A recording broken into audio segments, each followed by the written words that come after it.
시기를 주를 믿는 믿음으로 생수를 마시며 살아가게 하심을 감사드립니다. 갈급한 이때에 주님이 주시는 말씀과 주님을 찾는 믿음이 우리의 배에서 넘쳐 흘러나오기를 소망합니다.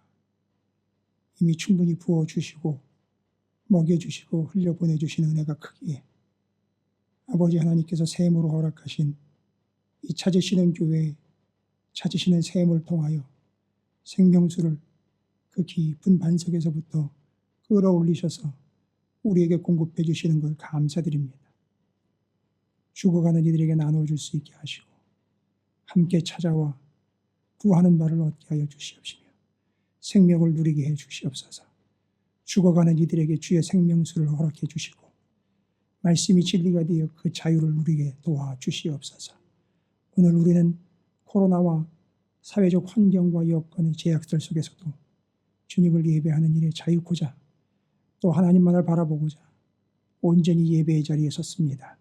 주님, 저희들의 예배를 받아 주시옵시고 특별히 말씀으로 저희들에게 또한 하늘의 것들로 채워주시며 생명수로 더하여 주시기를 원합니다. 오직 한 가지 영원한 것을 사모하는 자들의 삶이 되어 인도해 주시옵시고 이제 이 귀한 시간을 받아 주시옵시며 말씀하여 주시옵소서. 주님 앞에 시간을 드림과 예물을 드림과 마음을 드림과 삶을 드림을 기쁘게 받아 주시옵소서. 특별히 물질로 구분하는 손길들을 기억해 주시고 감사함으로 드리오니 하나님께서 하늘의 기쁨으로 더하여 주시옵시고 사랑하는 이들 겨울을 맞이하며 하나님께서 허락해 주신 건강으로 든든하고 튼튼하게 영적 강건함으로 신앙과 삶을 지켜가기에 부족함이 없도록 허락해 주시옵소서. 귀한 말씀 나누고자 합니다. 말씀이 우리에게 생명수가 되어 흘러넘치기를 간절히 빌고 원하며 사랑이 많으신 우리 구주 예수 그리스도 이름으로 축복하며 간절히 기도 올리옵나이다. 아멘. 할렐루야. 주님의 은혜가 여러분 삶 가운데 가득하시기를 주의 이름으로 축원을 드립니다. 자, 이어갑니다. 4, 5, 6장에 예수 그리스도께서 사마리아 여인에게 우물가에서 생수, 그 다음에 베데스다 연못에서 38년 된 환자가 예수 그리스도를 진정한 은혜로 만나게 된 사건, 그 다음에 물이 포도주로 변화가 되는 사건들, 예수 그리스도께서 우리를 주님의 생명수로 변화시켜 영원한 생명을 누리게 되는 존재들로 만들어 가시며 거듭나게 하신다라는 사실이 지난 시간까지의 말씀이었습니다. 그런데 오늘 요한복음 7장이 시작되면서 절기가 하나가 나옵니다. 그 절기가 무슨 절기냐면 초막절이라고 소개가 되고 있어요. 여러분, 유대인들이 세 개의 절기를 지켜야 되는 거 다 아실 거예요. 6월절, 7절이라고도 부르는 오순절 혹은 맥추절이라고도 부르죠. 그 다음에 초막절, 지금 여기 소개가 되고 있는 초막절인데 이 세 개의 절기를 지키는 이유와 근거를 가만히 보면 6월절은 출애굽 당시에 하나님의 어린 양, 6월절 어린 양 그 피로 인하여 구원을 얻게 된 것에 대한 감사입니다. 생명을 얻게 된 6월절, 그때 죽은 것이 어린 양. 7.7절 같은 경우는 이게 맥추절과 연결이 되어 있습니다. 맥추절은 보리입니다. 여러분께서 이게 보리 하면 이제 떠오르는 게 오병이어의 기적에서 보리떡. 그러면은 예수님께서 5,000명을 먹이시고 광야 베세다 광야에서 굶주린 영혼을 먹이실 때에 사람이 이제 떡으로만 살 것이 아니라 하늘로부터 오는 하나님의 말씀, 곧 당신이 직접 말씀으로 오셨기에 이제 당신이 양식이 되는 것. 보리떡이 양식인데 진정한 양식이 주님이시라는 사실. 그래서 이게 이제 마지막 만찬의 6월절에서는 주님의 살과 피를 나누는 6월절로 완성이 되죠. 역시 6월절 어린 양, 보리떡, 생명수, 생명의 떡, 말씀이신 예수 그리스도. 초막절은요, 여러분에게 지금 7장이 시작되면서 초막절이라는 절기를 지키려 한다라는 이야기가 등장이 됩니다.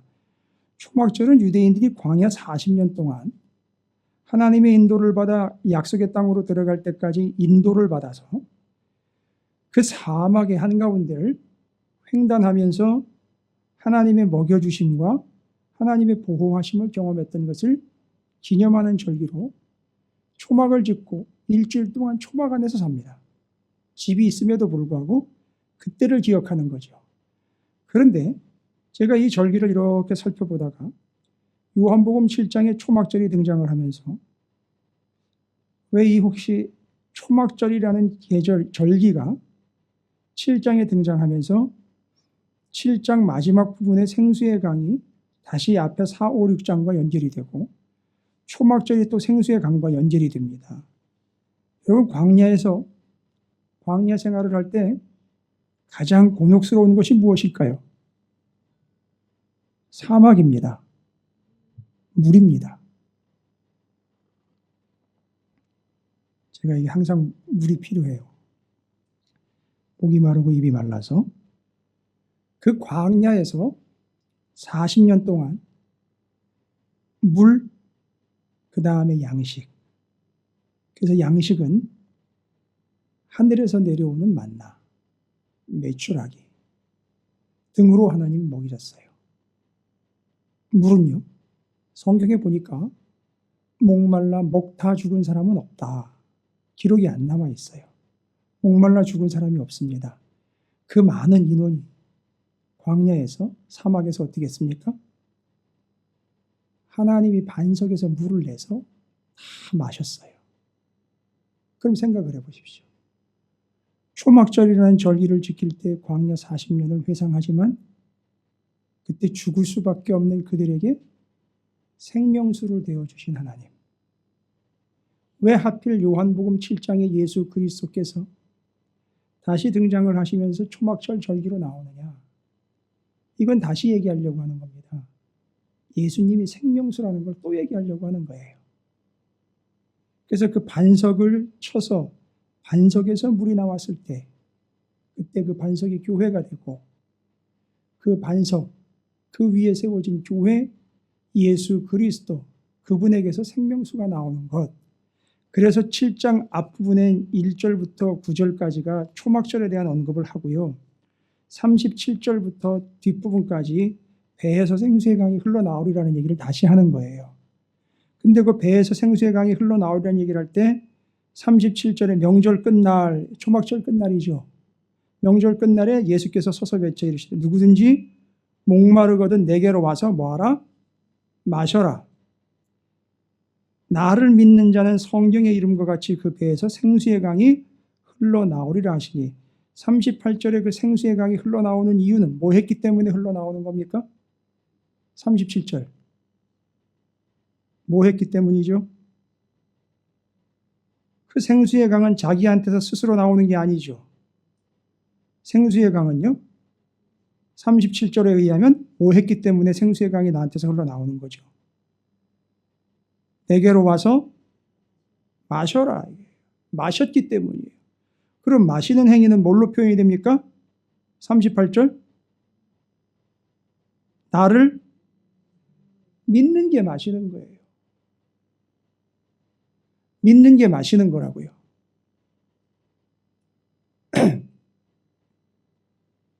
믿음이 갈급함인 거예요. 그리고 주님을 믿는 것이 주님을 마시는 거예요. 마셨기 때문에 내 안에서 생수의 강이 흘러나오는 겁니다. 어렵지 않습니다. 본문은 한 맥으로 지금 가고 있어요. 예수가 생수이라는 거예요. 마셔야 된다는 거예요. 제가 요즘에 이제 약을 맞으면서 계속 갈증이 납니다. 그래서 아예 물병을 옆에다 두고 자요. 일어나면 일어나는 즉시 따서 먹고 먹어야 돼요. 마셔야 됩니다. 계속해요. 이게 갈급해요. 안에서. 그러면 손에 닿는 데다 놓고 계속 마시는 거예요. 먹을 수밖에 없고 먹어야 됩니다. 바로 우리가 그렇게 갈급한 영혼이라는 거예요. 저는 사슴이 갈급해서 샘물, 냇물을 찾는다라는 표현이요. 저는 좀 경험을 하고 있어요, 요즘에. 얼마나 바싹바싹 타고 마를 때 그 물을 마실 수밖에 없는 예수님이 우리에게 그런 분이시라는 겁니다. 근데 여러분, 지금도 본문이 저도 생생하게 기억이 나는데 그 생수이신 주님을 10절부터 36절까지 보면 7장 못 잡아먹어 한다리죠, 세상은. 그죠? 어떻게 한다 그랬죠? 명절을 지키러 올라가시는데 12절 예수님에 대해서 기억하십니까? 이거 제가 병원에 입원했을 때쯤인 것 같은데. 수군거림. 그 다음에는요. 어떻게 하려다? 19절 죽이려고 합니다. 죽이려고 합니다. 이상히 여깁니다. 주님을 메모로 판단합니다. 30절 잡고자 합니다. 잡으려고 합니다. 그러니까 이게 지금 예수님을 못 잡아먹어 안달인 거죠. 잡아 죽이려고 그러는 거죠. 오해하고 있는 거죠. 가만히 두질 않습니다. 여러분, 저는 제가 이렇게 몸이 좀 불편하고 건강을 약간 잃은 상태에서 이 본문을 다시 또 월요일날 주사를 맞고 오늘 빼면서 월요일부터 오늘까지 내내 이 본문을 계속 묵상을 했어요. 계속 묵상을 했어요. 그런데 예전에 제가 주일날 본문을 전했을 때 그 내용들은 확연한데 오늘 내가 수요일날 성도들과 함께 나눌 때에는 뭔가 더 깊은 의미가 있을 것 같다. 지지난주 같았으면은 제가 제 위를 쥐어 짜내느라고 아무것도 생각 안 났을 텐데 조금 덜 하게 하시니 본문을 가지고선 어떤 의미일까를 계속 묵상을 하는데 떠오르지를 않아요. 은혜를 주시지 않는다는 게 아니라 제가 이렇게 퍼뜩 떠오르지를 않는데 본문을 가지고 제가 뭐 하고 있는가 봤더니만 본문을 마치 빨래를 한 후에 빨래에 물을 짜듯 짜는 듯한 느낌이 들더라고요. 말씀을 가지고. 이 나쁜 의미로 생각지 마시고요. 안 나오는 걸 억지로 짠다가 아니라 옛날에 그 마당에 저희 그 할아버님 그 시골 댁에도 펌프가 있었어요. 안 쓰면 어떻게 되죠? 물이 다 빠져내려가죠. 그러면 또 빠져내려가면 쓰려면 또 한 바가지 물 부어가지고선 끌어올리면 돼요. 마치 그런 과정처럼 본문 7장을 다시 봤는데 짜졌어요. 어떻게 짰느냐? 세상이 지금 주님을요 수군거리고 죽이려 하고 모함을 하고 해롭게 하려고 하고 잡고자 하고 죽이려고 하고 있단 말이죠. 제가 이걸 어떤 의미로 받아들였느냐 하면 옛날에는요, 여러분 옛날에 물병, 예수님 당시 물병 어떤 건지 아시죠?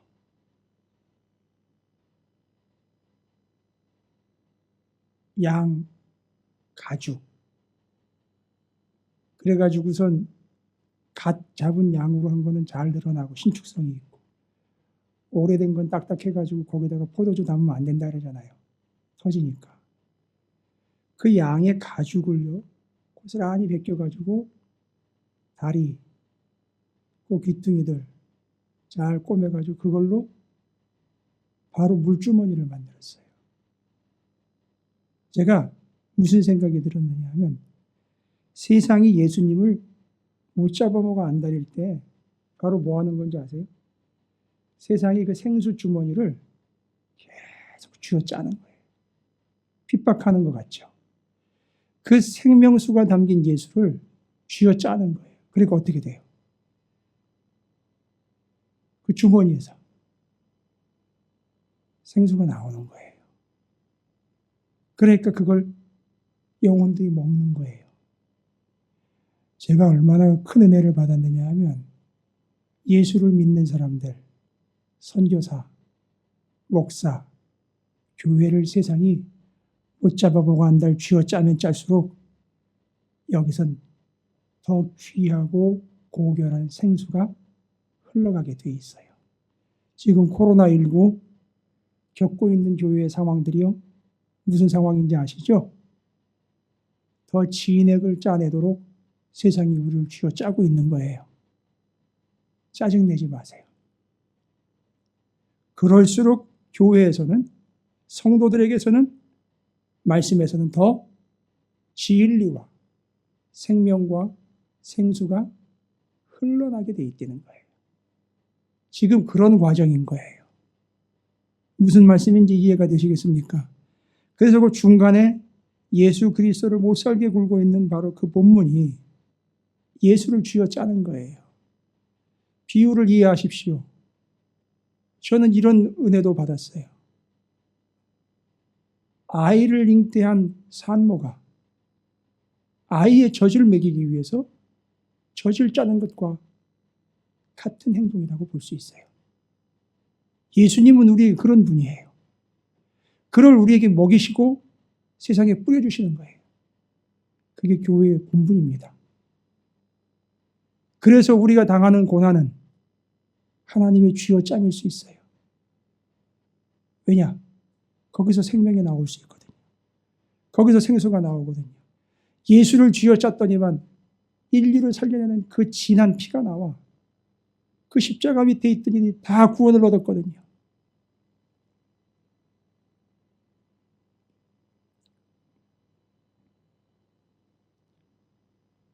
어렵지 않게 7장을 정리해 보시기 바랍니다. 그렇게 예수는 우리에게서 빼앗아가는 분이 아니라 우리에게 공급해 주심으로 우리가 그걸 믿고 마시는 자가 되어 우리의 배에서 생수의 강이 흘러나오도록 세상은 우리를 쥐어짤 거예요. 그럼 짜주세요. 그들이 먹던, 그들에게 튀던 그들이 살아날 수 있도록 해주셔야 됩니다. 그 물을 마시러 온 한 여인의 이야기가 8장에 또 기록이 되어 있는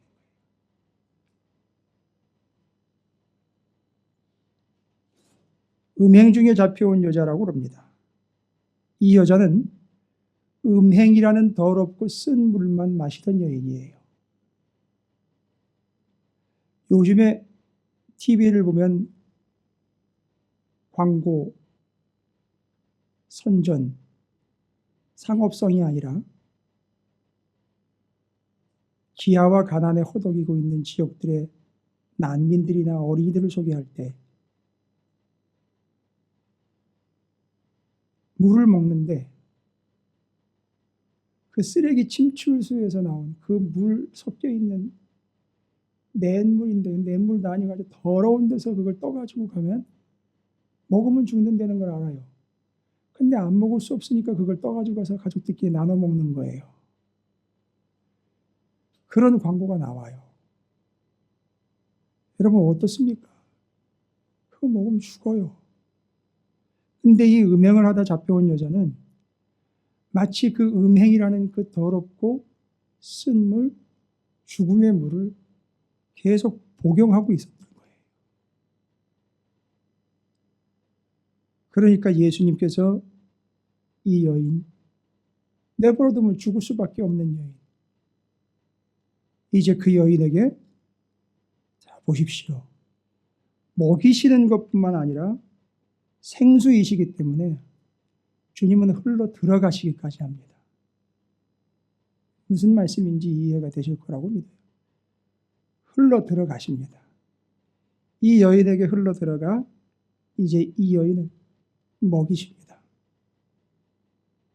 저는요, 땅에다가 뭘 쓰든지 사람들이 고소할 걸 뭘 쓰든지 여러분 땅에다가 뭘 쓰면은요 언제 지워질까요?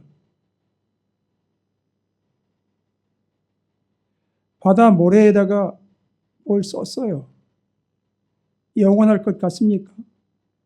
언제 지워집니까? 파도가 쓸려오면 쓱 하고 지나가는 거예요. 예수님이 우리에게 땅에다 쓰듯 우리의 죄를 아무리 깊게 새겨놓고 파놔도 생명수로 쓱 쓸고 지나가면 다 휩쓸고 지나가는 거예요. 지워지는 거예요. 이 여인에게 주님이 찾아오셨어요. 그리고 그의 죄를 도말하십니다. 그리고 뭐라고 얘기를 하시는? 다시는 죄를 범하지 말라라고 이야기를 해요. 그래서 제가 이거 동성애 얘기 그때 해드렸죠? 동성연애하는 것을 성경은 분명히 언급하고 있기 때문에 죄다. 그러나 죄인을 정죄하지 말고 구원을 해야 하는 입장에서는 죄인 걸 알고 다시는 그러한 죄를 짓지 말라고 명확하게 얘기를 해줘야 되는 거예요. 너도 이해하고 그 행위도 이해한다? 아니죠. 그건 아니죠. 그건 성경이 아니죠. 그래, 너의 비참함을 이해한다. 네가 죄인이라는 것도 이해한다. 그러나 다시는 그러지 말아라. 이게 우리가 해야 돼요. 취해야 될 도리입니다. 자, 그러면 이 여인에게 주님이 흘러 들어가십니다. 그 뒤에 나오는 본문은 3개 단락으로 주님이 생수가 되어 흘러 들어가는데 어떻게 흘러 들어가느냐? 빛이 비치듯 흘러 들어가십니다. 첫 번째, 나는 세상의 빛이다. 여러분 지금 여기 그 빛이라고 이야기를 하면서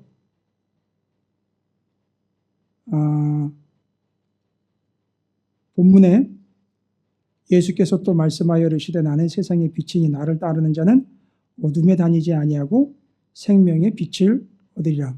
여러분 요한복음 시작될 때 빛하고 말씀 언급한 것 기억하십니까? 주님이 우리에게 빛으로 말씀으로 오셨다. 둘을 연결을 해야 된다 그랬죠. 그래서 어떻게 하라는 거라고요? 말씀에 빛처럼 반응하라라는 거였습니다. 그래서 예수님이 그 더럽고 쓴 물, 먹으면 죽을 수밖에 없는 음행이라는 물을 먹고 있는 여인에게 그 물이 얼마나 더러운 물인지를 어떻게 했어요? 비추어서 보여주신 거예요. 그리고 이 물과 당신이 생수이신 것을 비교를 하며 나를 마셔라가 되는 것이죠. 그래서 그 빛으로 비추어 밝히 보여주심으로 먹여주심으로 이 여인에겐 생명수 되신 예수 그리스도께서 빛처럼 비추어 주셨다. 이제 이 여인의 삶은 어떤 삶을 산다? 구별하는 삶을, 분별할 수 있는 삶을 살아가게 된다는 걸 이야기하는 거예요. 됐죠? 아마 계속해서 그 썩은 물을 먹도록 내버려뒀으면 이제 죽었을 겁니다. 그러나 예수님께서 봐라, 구분할 수 있어야 된다라고 생수와 음행의 더러운 물을 빛을 비추어 구분을 하게 해주십니다. 거기 20절에요. 8장 20절에 이 말씀은 성전에서 가르치실 때에 헌금함 앞에서 하셨으나 잡는 사람이 없으니 이는 그의 때가 아직 이르지 아니하였음이라. 이게 12절부터 20절까지는요.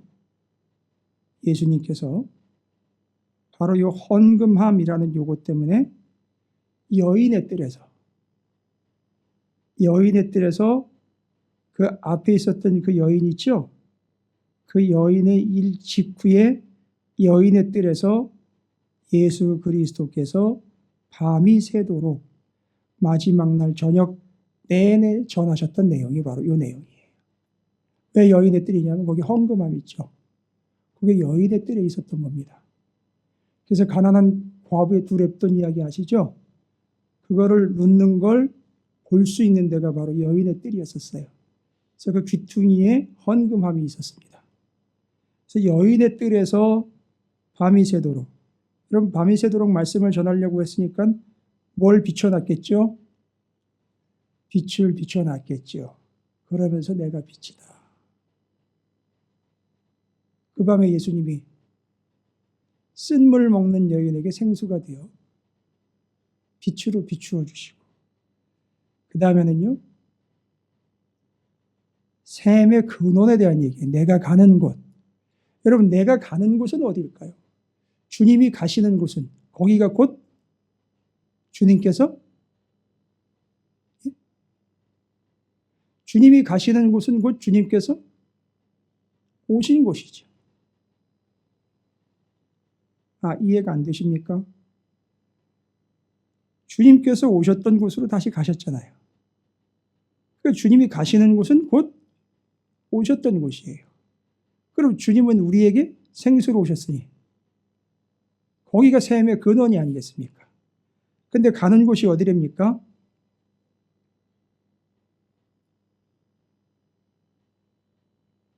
(23절) 너희는 아래에서 났고 나는 위에서 났으며 너희는 이 세상에 속하였고 나는 이 세상에 속하지 아니하였다.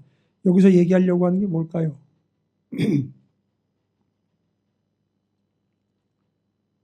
이제 주님이 오셔가지고 생수도 공급해 주셨고요. 빛으로 비추어 주셨습니다. 그런데 내가 가는 곳을 느닷없이 얘기를 하십니다.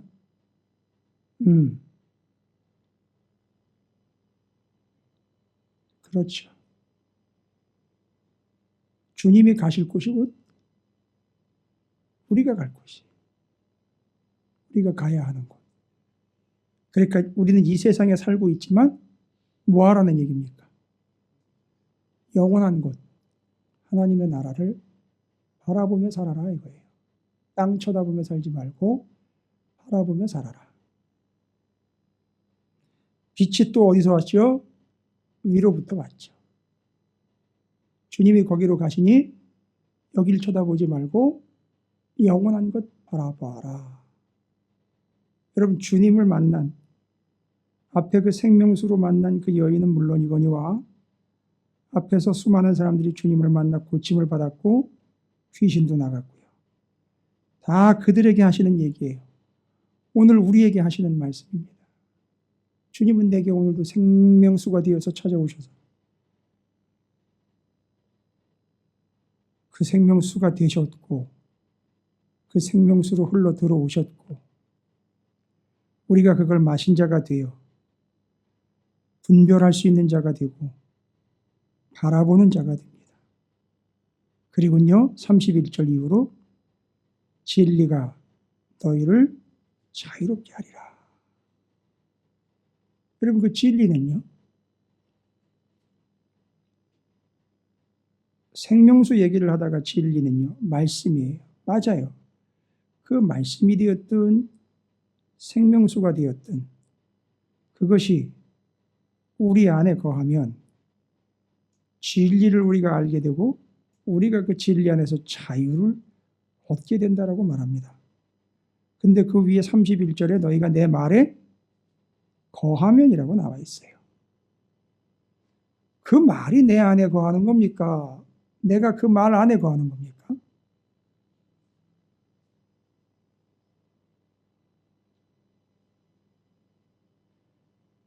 깨진 항아리를 연못에다 넣으면 항아리 안에 연못 물이 들어가 있는 겁니까? 연못 안에 항아리가 들어가 있는 겁니까?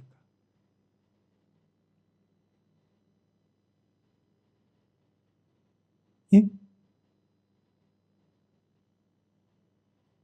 제가 질문하는 의도를 잘 간파하십시오. 내 말이 너희 안에 거한답니다.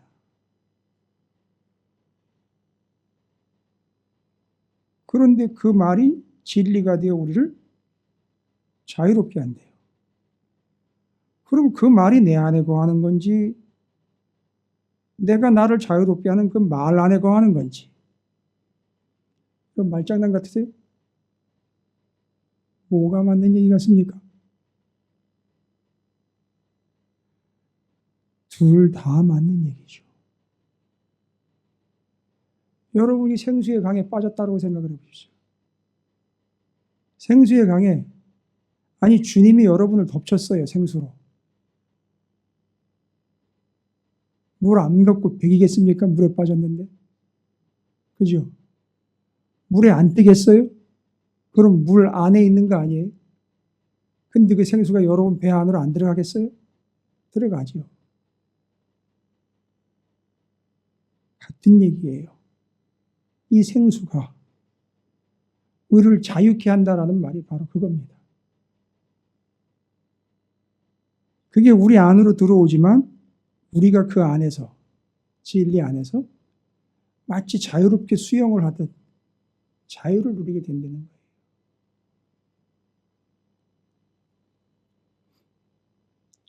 여러분 이 사실을 기억하시기 바랍니다. 그래서 그 자유를 주는 이야기가 9장에 나오는 거예요. 무슨 이야기래요? 9장을 다 읽으실 수는 없잖아요, 지금. 타이틀을 보세요. 날 때부터 맹인된 사람을요, 자유롭게 하잖아요. 여러분, 이렇게 지금 이어가고 있는 거예요. 제가 아무리 지금 센 약을 맞고 병원에를 수시로 들락날락 거려도요, 절대 제가 말씀은 잊어버리지 않아요. 무슨 얘기인지 아시겠죠?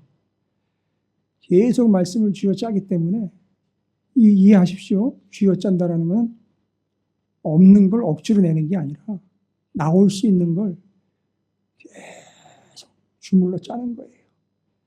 제가 먹어야 되기 때문에 그렇습니다. 자, 7장과 8장이 이렇게 해서 연결이 되면서 여러분이 지금 초막절과 반석에서 사막에서 나는 생수, 그걸 마치 교회와 믿는 자들과 예수 그리스도를 핍박하는 듯한 세상에 갖은 모함과 또 갖은 술책에도 이게 어찌된 일인지 생명수는 더 풍성해지고 진리는 더 풍성해진다는 사실. 세상이 짜려고 덤비면 짜줍시다. 그게 예수님이 오셔서 하신 거예요. 그게 초막절의 진리입니다. 그리고 그 쓴물 먹고 죽어가는 영혼에게 생명수가 되어 흘러들어간 주님이 빛이 되고 영원한 것이 되며 진리가 되어 자유케 하며 분별하며 소망을 갖고 살아갈 수 있도록 해주셨다는 사실. 그래서 주님이 생수가 맞습니다. 진리가 맞습니다. 그리고 그걸 우리를 위해 쥐어 짜 주셨어요. 할렐루야. 그러한 주님을 마시시기 바랍니다. 아까 마시는 거는 뭐 하는 거라 그랬죠? 믿는 것이라 그랬어요. 오늘 이 사실, 믿는다는 것이 마신다라는 것이에요. 오늘도 여러분이 말씀을 믿는다면 여러분 말씀을 마신 겁니다. 먹은 거예요. 성찬에서만 주의 살과 피를 먹고 마시는 것이 아니라 하늘로부터 내려온 말씀인 양식을 먹고 마시는 여러분 모두가 되시기를 주님의 이름으로 축복합니다. 기억하십시오. 주님은 그 진리가 되어 마실 수 있도록 오셨고 자유하도록 우리에게 흘러 들어오셨어요. 여러분에게 이 주님이 생명수이신 것을 잊지 말고 매일 시간 틈틈이 마시고 먹고 분별하시며 영원한 것을 바라보시고 자유를 누리시기를 주님의 이름으로 축복합니다.